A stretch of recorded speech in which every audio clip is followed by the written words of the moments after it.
हमारी कहानी एक समय की है जब देवताओं और असुरों के बीच संघर्ष चलता रहता था। यह समय था जब पृथ्वी पर राजा शिबी की महानता और न्याय की चर्चा हर जगह हो रही थी। शिबी, जो एक महान राजा थे, एक ऐसे व्यक्ति थे जिनकी प्रतिज्ञा में अडिगता और दिल में दया का सामर्थ्य था। एक दिन भगवान इंद्र और ब्रह्मा ने शिबी राजा की परीक्षा लेने का निश्चय किया। उन्होंने दो रूप धारण किए, इंद्र और ब्रह्मा, जिन्होंने अपने रूपों को एक डव, कबूतर और हॉक बाग तेन के रूप में बदला था, शिबी के दरबार में पहुंचे।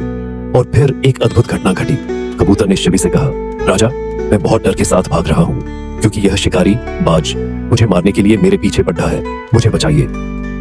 राजा शिबी का दिल दया से भर गया। उन्होंने तुरंत बाज को आदेश दिया कि वह कबूतर को छोड़ दे, मगर बाज ने कहा, महाराज, यह कबूतर मेरे लिए भोजन है, मैं इसे मारने का अधिकार रखता हूँ।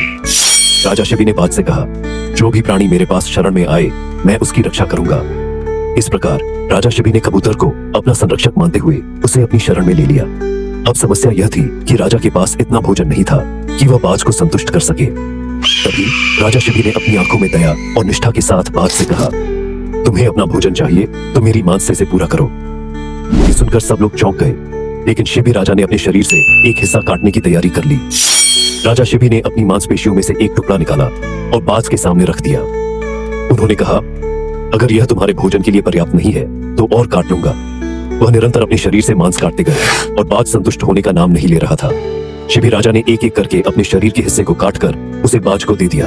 उनकी पूरी निष्ठा, बलिदान और महानता इस समय स्पष्ट हो रही थी। और फिर वह अद्भुत पल आया जब शिबी राजा ने दोनों पक्षियों को पूरी तरह से संतुष्ट कर दिया। दोनों पक्षी, कबूतर और बाज, अचानक गायब हो गए। तभी भगवान इंद्र और ब्रह्मा ने अपने असली रूप में प्रकट होते हुए शिबी राजा को देखा।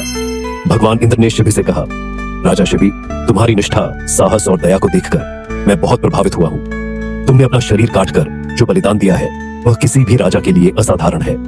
तुमने अपने वचन को निभाया और यह तुम्हारी महानता को साबित करता है। इसके बाद भगवान ब्रह्मा ने शिबी राजा को आशीर्वाद दिया और एक चमत्कारी घटना घटी। एक पल में शिबी राजा को उनका स्वास्थ्य वापस मिल गया। उनका शरीर पुनः स्वस्थ और बलशाली हो गया। शिबी राजा का पुराना रूप जैसे फिर से लौट आया था। वह पहले से भी ज्यादा शक्तिशाली और स्वस्थ हो गए थे। यह कहानी हमें यह सिखाती है कि बलिदान केवल दुख और कठिनाइयों का सामना करने का नाम नहीं है, बल्कि यह एक ऊंचे और नैतिक उद्देश्य के लिए अपने स्वयं के स्वार्थ को त्यागने का भी प्रतीक है।